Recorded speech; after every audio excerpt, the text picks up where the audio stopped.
또한 우리의 믿음입니다. 하나님은 시대마다 사람을 쓰시고 또 악한 자도 쓰시고 성경에 보니까 바로도 하나님이 쓰셨어요. 또 권력자들도 쓰시고 머리가 좋은 사람도 쓰시고 또 머리가 안 좋은 사람도 쓰시고 하나님을 의지하는 자, 하나님이 일어나는데 믿음을 가진 자들을 하나님 세우셔서 사용하십니다. 세상이 바뀔 때마다 그것은 엄청난 사건들이 우리 역사 가운데 발생하고 놀라운 일들이 벌어집니다. 그런데 그런 일들이 일어나는 것은 우연이 아니라 하나님의 섭리를 이루는 하나님의 뜻과 계획에 의해서 이루어진다는 사실을 우리가 알고 있습니다. 그래서 우리는 이 세상을 살아가면서 세상에 되어지는 일들을 보면서 하나님의 일하심을 세상에 되어지는 일 가운데서 그것을 보고 깨닫고 주님이 일하고 계시구나 하는 것을 찬양하고 우리가 그 일에 우리도 동참하는 자가 되어야 되겠습니다. 여러분 역사 가운데서 우리 인류의 역사 가운데서 가장 세상을 바꿀 만한 일이 있다면 그것은 예수님이 이 땅에 태어나신 사건이겠죠. 그래서 세상도 예수님의 나심을 전으로 해서 예수님 나신 그 전을 빛이라고 그랬어요. 기원전이라고 그랬어요. 또 예수님이 태어나신 그 해를 라틴어로 AD라고 하죠. AD. D를 비포라고 하고 AD라고 하는데 그것을 주님이 태어나신 해다. 그래서 에노 도미니 그런단 말이에요. 그걸 AD라고 하는 거예요. 이날 예수님이 이 해에 태어났다. 그래서 기원 후가 되는 거죠. 이것을 볼 때 세상이 돌아가는 모든 시간은 하나님에 의해서 좌우된다. 하나님의 아들이 세상에 오셨다는 것이 세상의 역사에서 가장 큰 분기점이 확실합니다. 그리고 여러분 또 하나가 있다면 오늘 우리가 읽은 이 본문 예수님이 요한에게 세례를 받으신 사건이에요. 이게 왜 세상에 일어날 아주 가장 큰 분기점인가? 조금 이따가 제가 말씀을 드릴게요. 예수님이 이 땅에서 태어나는 것은 여러분 역사적으로도 사실이죠. 아멘. 2000년 전 무슨 성경이 뻔 옛날 이야기, 우화 같은 이야기를 하는 게 아니란 말이에요. 하나님 아들이 하늘에서 왔다 이런 얘기를 하는 게 아니라 누가복음 2장 1절과 2절을 쭉 읽어보면 그때 예수님이 태어날 때 정치 지도자들이 누구였는지를 밝혀준단 말이에요. 이것처럼 분명한 게 어디 있어요. 1979년 12월 10일 12.12 사태에 전두환이 나라를 딱 이제 정권을 잡았다 그랬잖아요. 12.12 사태. 박정희 대통령이 10월 26일에 돌아가시고 이런 역사가 분명히 있는 것처럼 예수님이 태어날 때 누가복음에 보니까 거기 총독이 스리아 그 예수님 당시 그 지역의 총독이 누구냐? 구레뇨라고 하는 사람이었다는 거예요. 구레뇨. 실존 역사의 인물이죠. 이 사람 나중에 어떻게 되냐면 말로 가죠. 이 사람이. 로마로 이 사람이 소환돼서 거기서 죽습니다. 왜냐하면 폭동을 못 잡고 진압을 못해요. 이게 다 역사적 사실이란 말이에요. 그때 예수님 태어날 때 로마의 왕이 누구냐? 아우구스토스. 가이사 아우구스토스. 이 사람 옥타비우스라고 해요. 이 사람이 왕이라는 거예요. 이때 무슨 일이 있었냐? 무슨 일이 있었던 것까지 정확하게 얘기해줘요. 이때 가이사 아우구스토스가 모든 로마령에 있는 모든 사람들 다 호적을 해라 이거예요. 고대에는 왜 호적 태어나는 게 몇 명이고 너희 집에 자녀가 몇 명 이걸 다 호적하라는 거예요.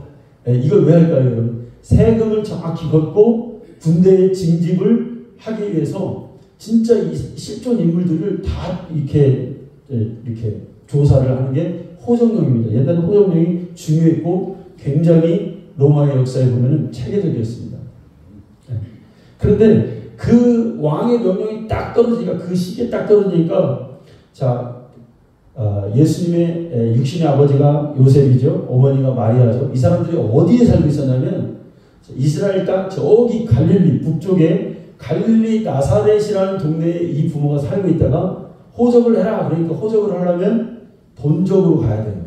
그게 어디냐면 이 사람들은 다윗집 족속이었어요. 다윗의 후손이었단 말이에요. 그래서 다윗이 어디 동네 사람이에요? 베들레헴이죠. 베들레헴, 예루살렘 그쪽으로 와서 호적을 하는 거예요. 그때 이들이 호적을 하러 와서 누구를 낳았어요? 예수님을 낳게 된 것입니다.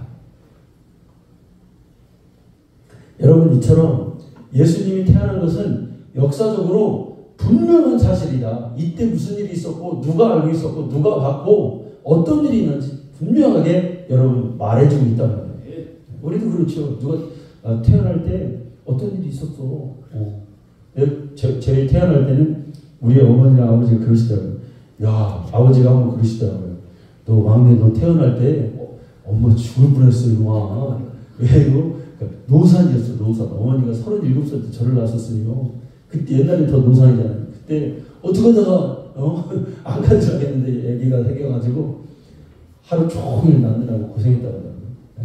안 나와가지고. 참, 그래, 그런 거 보면 그런 분명한 그게 있잖아요. 그러니까 예수님이 태어난 거는 분명하게 막 이게 역사적으로 이게 증명을 하는 게 여러분 성경입니다. 뭐 그냥 예수님이 태어났어 이런 게 아니에요. 네. 분명하다. 그거를 말하고 싶은 게 성경이에요. 그러면 이제 예수님이 태어날 때 태어나셨어요. 어떤 일이 벌어졌습니까? 천사들이 예수님은 하나님의 아들이니까 천사들이 예수님의 태어난 거를 이제 알리기 시작하는 거예요. 누구에게 제일 먼저 알렸을까요? 성경에서 누구에게 제일 먼저 알렸어요? 예수님 태어난 거를 누가복음에 보니까 목동이 제일 먼저 여러분 그게 알았어요. 천사들이 와가지고 목동들이 그 들에서 양을 치고 불 펴놓고 있는데 한밤중에 나와서 야 구주가 나셨다. 세상을 구원한 구주가 탄생하셨다. 이걸 알려줬어요. 여러분 목동은 유대 사회에서 제일 천대받는 사람들 중에 하나입니다. 근데 여러분 이들에게 왜 먼저 알렸을까요? 목동은요 제가 봤을 때 이런 거예요. 목동은 이 사람들은 이동이 빨라요. 지역을 지리를 모르지 않아. 다 구석구석 산골짜기만 다 아는 사람들이 목동이었어요. 그러니까 천사들이 목동에게 알린 것은 빨리 가서 이 소식을 너희가 전하라는 거예요. 너희가 그 빠른 발로 그 아는 그 어떤 지리적 지리를 통해서 지식을 통해서 빨리 알리는 거예요. 누가복음 2장 15절에 한번 볼까요? 자, 천사들이 떠나 하늘로 올라가니 목자가 서로 말하되 이제 베들레헴으로 가서 주께서 우리에게 알리신 바 이 이루어진 일을 보자 하고 빨리 가서 마리아와 요셉과 구유에 있는 아기를 찾아서 천사들의 소식을 듣고 갔단 말이에요. 그리고 보고 천사가 자기들에게 이 아기에 대하여 말한 것을 전하기 시작했다. 목동들이 예수님의 탄생의 소식을 이스라엘 방방곡곡에 전하면서 아이가 태어났다. 예언된 아이가 태어났다. 지극히 높은 곳에 하나님께 영광이요 땅에서는 기뻐하심을 입은 사람들 중에 평화로다. 이 놀라운 일이라 딱 전하기 시작했어요.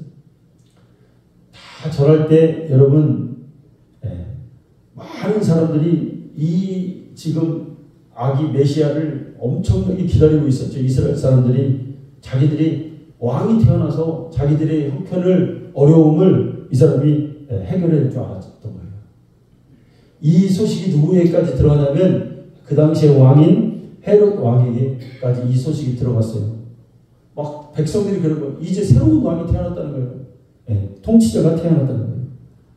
그래서 헤롯이 두려움을 느끼고 그 아이를 죽여라 하는 영을 내리죠. 그때 요셉의 어머니와 마리아와 아버지 요셉이 예수님의 아버지 요셉이 이제 어디로 피신합니까? 애굽으로 피신한 거예요. 애굽으로 피신했다가 나중에 잠잠해질 때 다시 어디로 갔어요? 그때 나사렛으로 간 거예요. 그러니까 예수님은 어디서 태어났어요? 태어난 게 예루살렘 베들레헴에 태어났죠. 호적하러 왔다가 그래서 어디로 피신해요? 애굽으로 피신해요.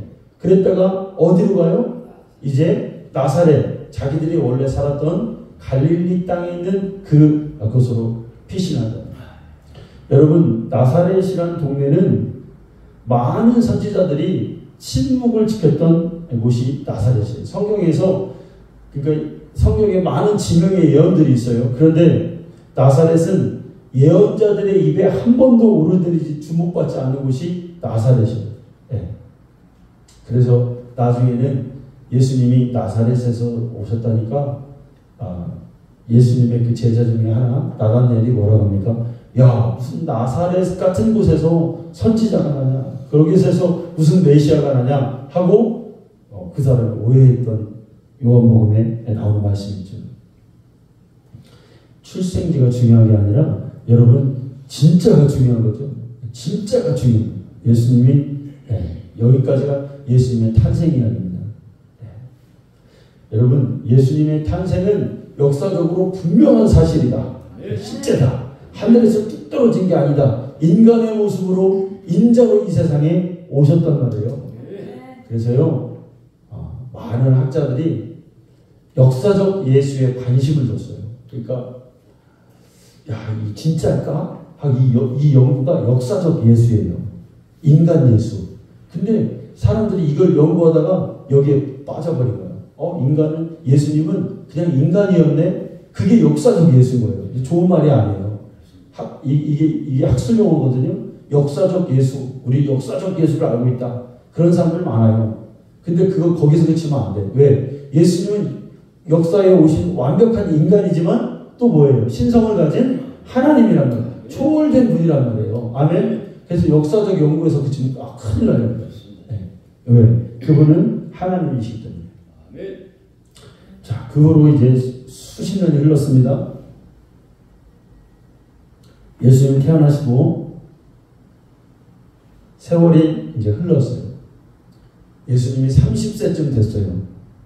그랬더니 요단강에서 세례 요한이라는 사람이 오늘 본문에 보는 것처럼 세례를 주면서 뭐라고 하냐면 회개하라 천국이 가까이 왔다 외치는 거예요. 여러분 요한은 누굴까요? 요한은 예수님의 오실 길을 미리 준비하는 사명을 받은 선지자였단 말이에요. 성경에 메시아는 하나님의 아들은 반드시 그가 오기 전에 누가 먼저 와야 되냐면 선지자가 와야 돼요. 아멘. 선지자가 없는 메시아는 가짜인 거예요. 그러니까 우리는 오늘날 뭐 예수라고 하는 사람들 많이 있잖아요. 근데 그가 오기 전에 진짜 예수라면 그가 오실 거라고 하는 선지자들이 나타나기 시작해야 되는 거예요. 예언이 나타나기 시작해야 되는 거예요. 그냥 쭉 어느 날 갑자기 내가 예수라면 예수가 아닌 거예요. 왜? 성경이 그렇게 돼 있단 말이에요. 요한이 메시아가 오실 것이다. 딱 준비한 사람이었죠. 그래서 그의 길을 준비하고 있었어요. 요한은 당시에 너무나 의롭고 경건한 사람이라서 왕도 요한을 존경할 정도였어요. 요한복음을 잘 읽어보면 사람들이 오해를 하는데 혹시 요한이 우리가 기다리는 메시아 아니야? 라고 오해할 정도로 요한의 삶은 거룩했단 말이에요. 그런데 그가 하는 일은 뭐였냐면 사람이 없는 광야에서 하나님 말씀을 막 전합니다. 하나님 말씀대로 살아야 우리가 살아. 율법을 지켜야 우리가 살아. 그런데 그가 하는 일이 뭐냐면 또 세례를 베풀어요. 요단강에서. 그런데 이 세례가 요한이 주는 이 세례가 엄청난 중요한 의미가 있어요. 두 가지의 중요한 의미가 있다고 그랬어요. 첫째는 뭘까요, 여러분? 요한이 요단강에서 세례를 주는데 중요한 첫 번째 이유는 뭐냐면 하나님의 아들을 이 사람은 메시아를 드러내기 위해서 이 땅에 태어난 사람이기 때문에 이가 하는 이 세례를 통해서 하나님의 아들이 누군가를 그때 드러난단 말이에요. 이 세례의 의미가 거기에 있었단 말이에요. 세례를 줄 때 하나님 말씀에 천사가 와서 너가 세례를 줄 때 네가 세례 주는 그 한 사람 중에서 하늘부터 성령이 그에게 내릴 건데 그가 바로 세상을 구원할 메시아다. 아멘. 그 성경 어디에 있어요? 요한복음 1장 33절에 나와요. 그도 그를 알지 못하였으나 그러죠. 요한도 예수님이 그러니까 메시아를 알지 못했다는 거예요. 처음에는 누가 메시아인지 요한도 몰랐어요. 나를 보내어 물로 세례를 베풀라 하신 그이가 자기에게 세례를 주라는 그 성령께서 자기 안에 있는 영께서 나에게 말씀하시되 성령이 내려 누구든지 위에 머무는 것을 보거든 그가 곧 성령으로 세례를 베푼 이인 줄 알라. 네가 세례를 줄 때 성령이 그 머리 위에 내리는 걸 네가 볼 텐데 그가 메시아라는 거예요. 아멘. 그러니까 요한의 세례의 목적, 이건 여러분 영적 지식입니다. 요한의 세례는 예수가 누군지를 세상에 드러내기 위해서 주는 세례였단 말이에요. 첫 번째. 근데 딱 예수님이 오실 때 그에게 성령이 내린 걸 요한의 모습으로 보고 있죠. 자, 두 번째는 뭐냐면 요한의 세례 가장 중요한 건 뭐냐면 하나님을 그 당시에 오해해서 하나님을 잘 몰라서 하나님의 뜻을 이해하지 못해서 잘못된 신앙의 길로 그냥 자기의 어떤 그런 생각에 충만해서 하나님을 잘못 믿어서 믿음의 이 곁길로 갔던 사람들을 회개시키기 위한 세례였습니다. 그러니까 이스라엘 사람들은 그들의 조상인 아브라함이 자기들도 그들의 후손이라는 거예요. 그래서 자신들이 아브라함의 후손인 것에 대한 자부심을 갖고 있었어요. 왜 그럴까요? 성경이 나오죠. 하나님이 아브라함에게 뭐라고 하냐면 너 의롭다고 한 거예요. 아브라함에게 너 의로운 자다. 그래서 아브라함의 후손은 누구든지 아브라함처럼 의로운 자가 되는 줄로 생각한 거예요. 아브라함의 혈통으로 태어나기만 하면 천국 갈 수 있다라고 생각하고 자기들이 그 의에 빠져버린 거예요. 이런 사람들을 요한이 꾸짖은 거예요. 너희들 하나님을 그런 식으로 오해했지 아브라함의 후손만 되기만 하면 천국 간다고 생각하지 아니야. 잘못된 거야. 빨리 그걸 돌이켜서 하나님 앞에 거룩한 삶을 살아야 돼. 자, 그 장면이 어디 있어요? 마태복음 3장 5절부터 9절까지 있어요. 자, 이때에 예루살렘과 온 유대와 요단강 사방에서 그에게 나와 자기들의 죄를 자복하고 요단강에서 그에게 세례를 받더니 많은 사람들이 요단강에서 요한에게 말씀을 듣고 세례를 받으면 회개한단 말이에요. 그런데 요한이 많은 바리새인과 사두개인이 세례 베푸는 데로 오는 것을 보고 자, 바리새인과 사두개인들은 회개하지 않아요. 팔짱을 쫙 끼고 우리가 이렇게 하나님을 열심히 믿고 우리가 하나님을 이렇게 잘 섬기고 있는데 또 우리는 아브라함의 후손이라 우리는 당연히 우리는 천국 갈 자인데 왜 저 사람들이 물에 들어갔다 나왔다 또 울고 하나님 앞에 눈물을 흘리며 저게 뭐는 짓인가 이렇게만 우리가 그냥 거룩하게 해도 우리는 천국에 가는데 이렇게 생각했단 말이에요. 그때 요한이 뭐라 하냐면 이 독사의 자식들아 누가 너희를 가르쳐 임박한 진노를 피하러 하다냐.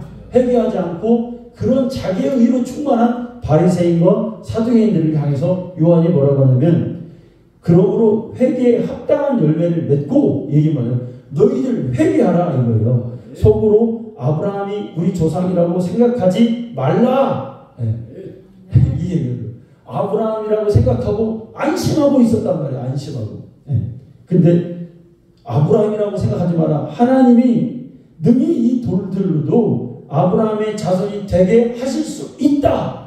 말하는. 그러니까 너희가 생각하는 아브라함이라고 자손이라고 생각하는 것은 신앙에 아무런 도움이 안 돼. 아무것도 아니야. 그러니까 회개해. 라고 마태복음 3장 5절부터 9절까지 말해주고 있어요. 여러분 다른 사람들은 하나님 말씀 들으면서 자신이 죄인이었구나. 여러분 우리 신앙생활에서 진짜 중요한 게 뭐냐면 늘 내가 하나님 앞에 설 수 없는 자임을 늘 자각하는 그 자세가 중요한 거죠. 근데 바리새인과 사두개인들은 그걸 하지 않는단 말이에요. 하나님이 원하는 회개의 열매를 맺고 있지 않다는 거예요.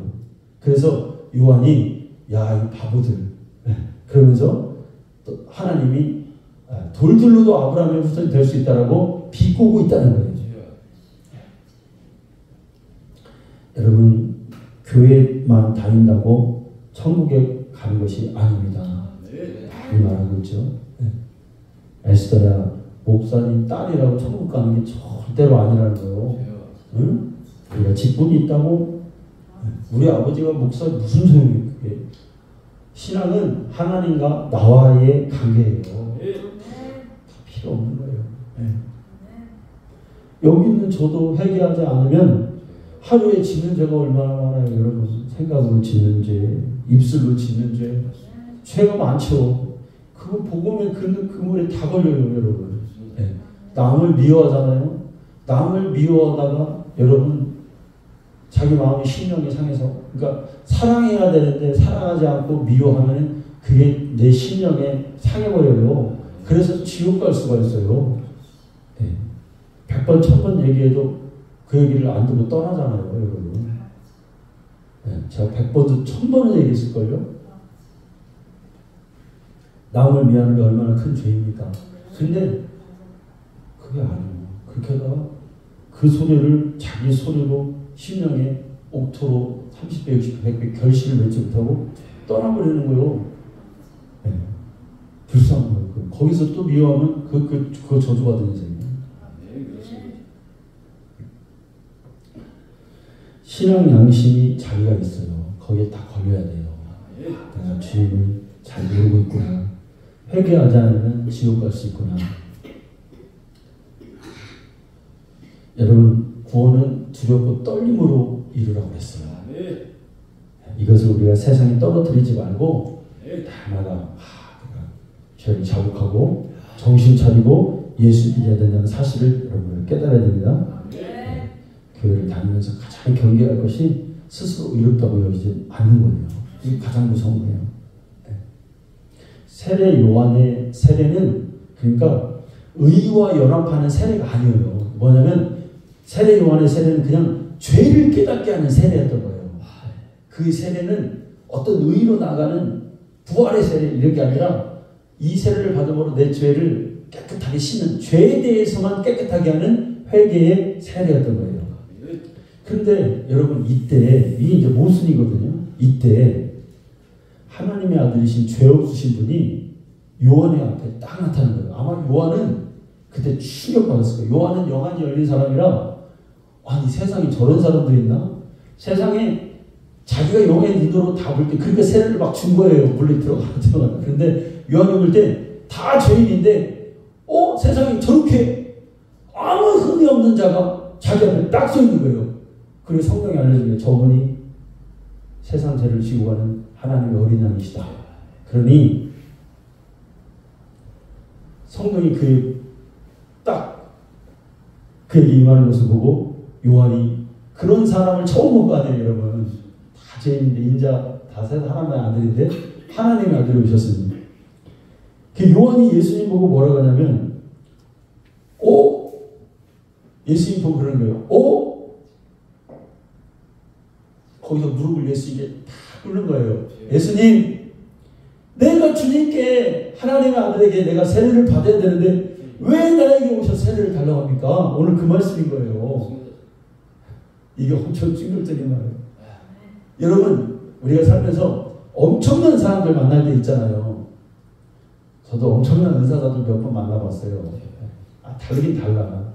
깨끗하고 돼 있어. 막 이래서 이게 아니라 진짜 하나님의 사람은요, 너무너무 순수한 사람들이에요.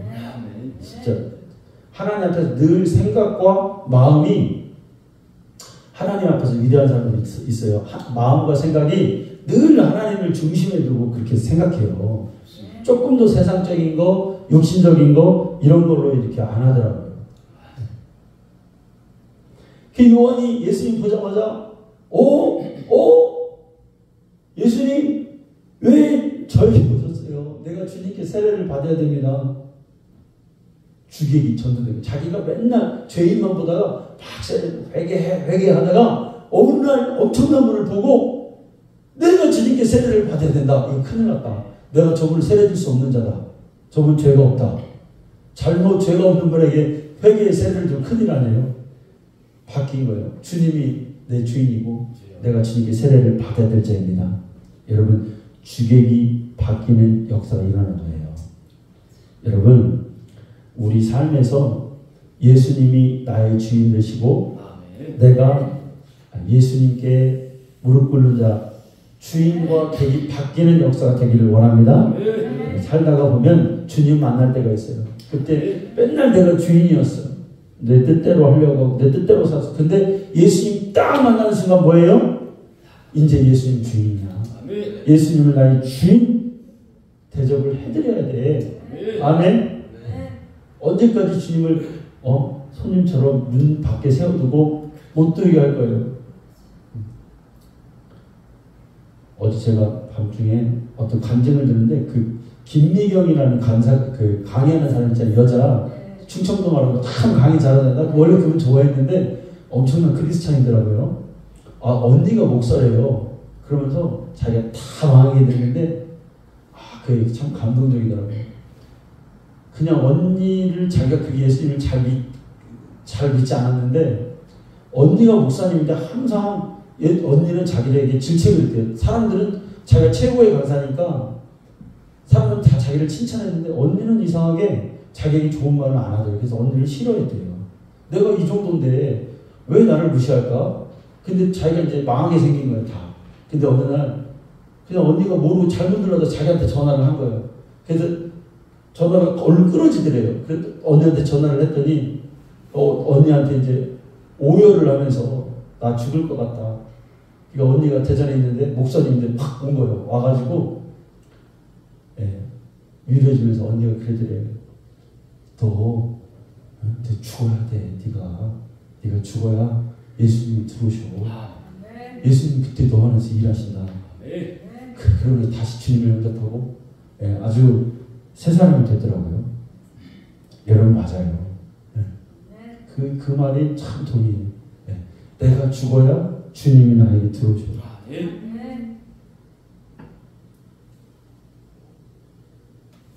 여러분 예수님이 요한은 굉장히 대단한 사람이에요. 엄청난 사람들이 존경을 받았지만 예수님이 나의 주인이라는 것을 단박에 그걸 바꿔버리잖아요. 이분이 나의 주인이시다. 어느 집사님이 간증하는 사연을 제가 들었어요. 교회를 떠나게 됐대요.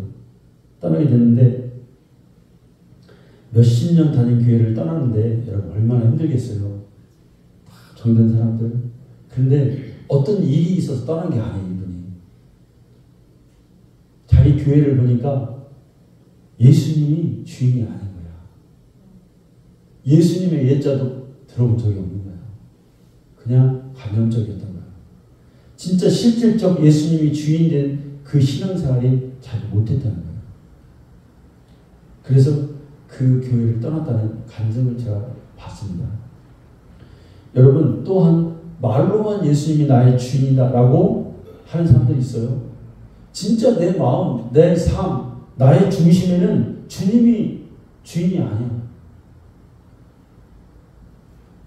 제가 친한 분이 있어요.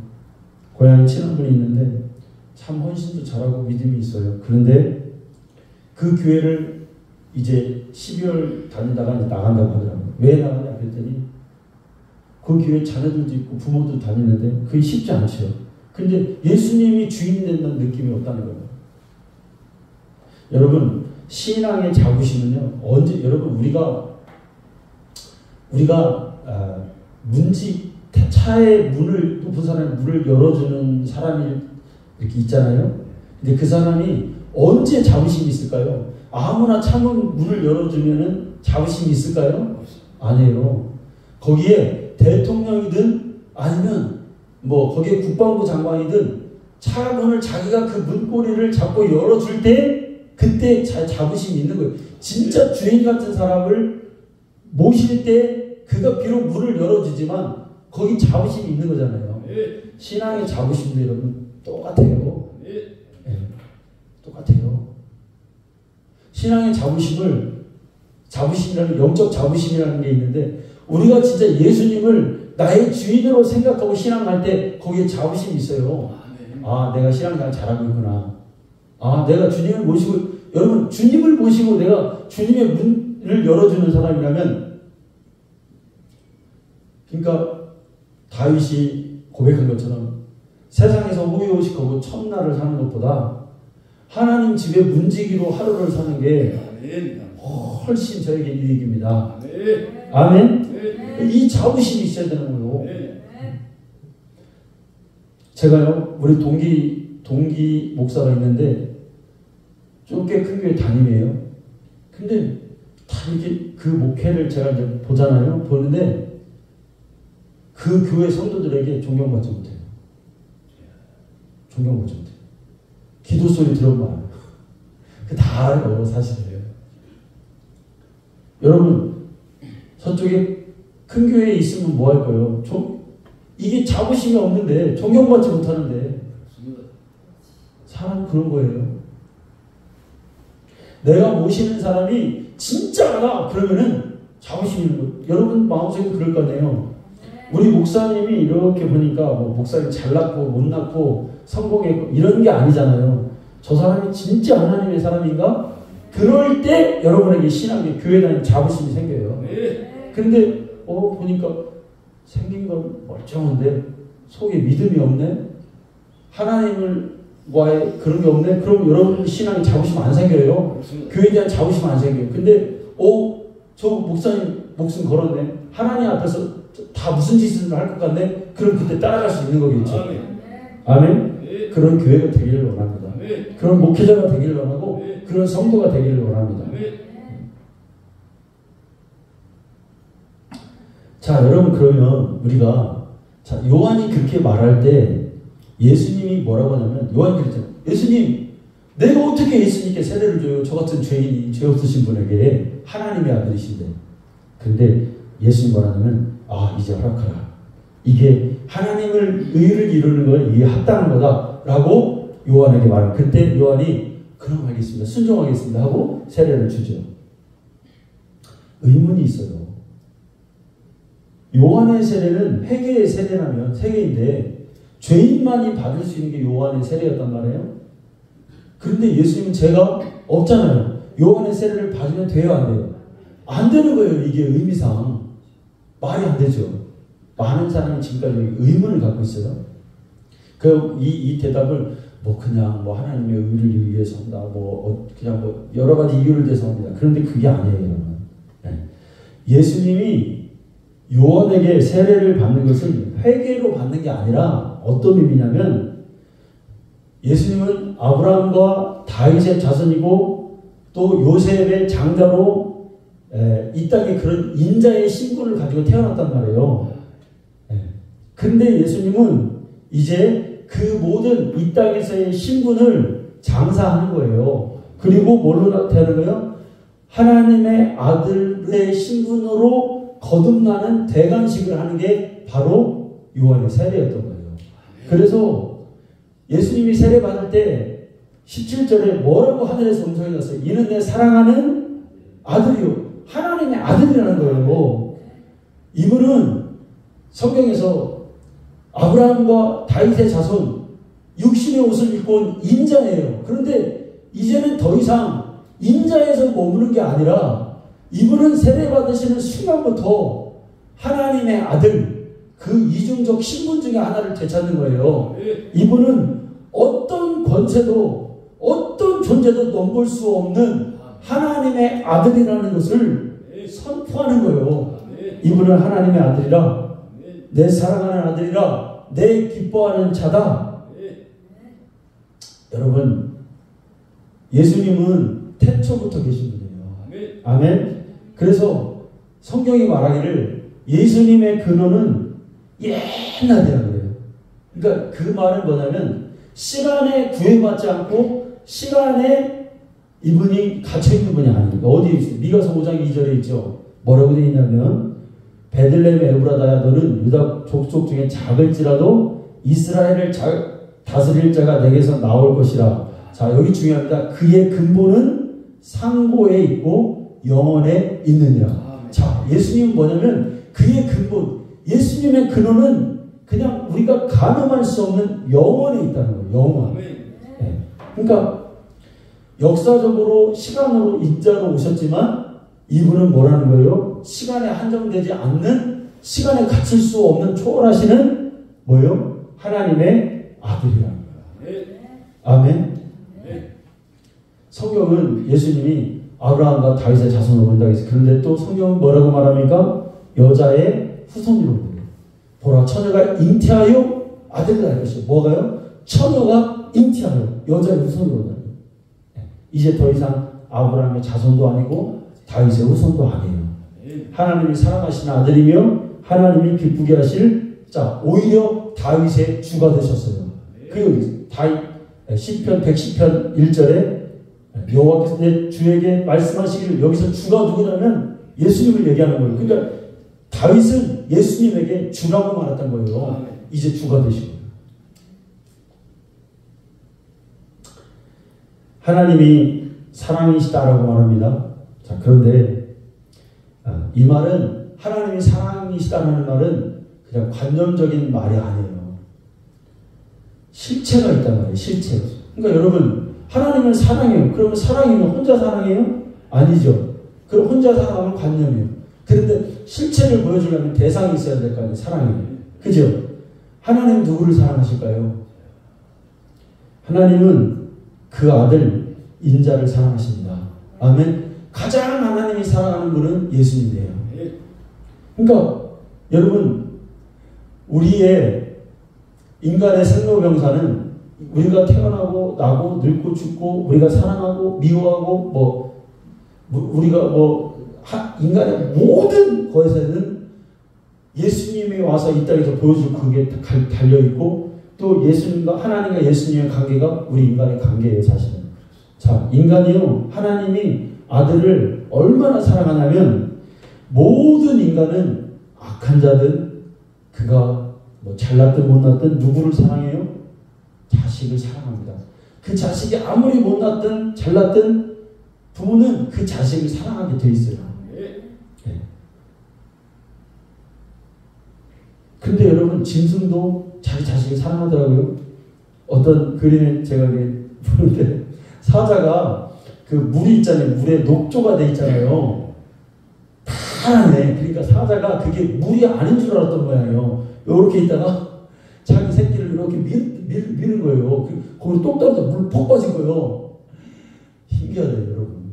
그게 물이 아닌 줄 알았던 거예요. 사자가 다급해가지고 자기 새끼를 이렇게 하고 탁 이게 탁 나오더라고요. 이게 막 꺼내려고 해가지고 입으로 해가지고 그 새끼도 나오려고 하고, 야 사자도 자기 새끼를 물에다가 모르고 빠쳐놓고 막 안 들더라도 그 영상 참 보기가 좋더라고요.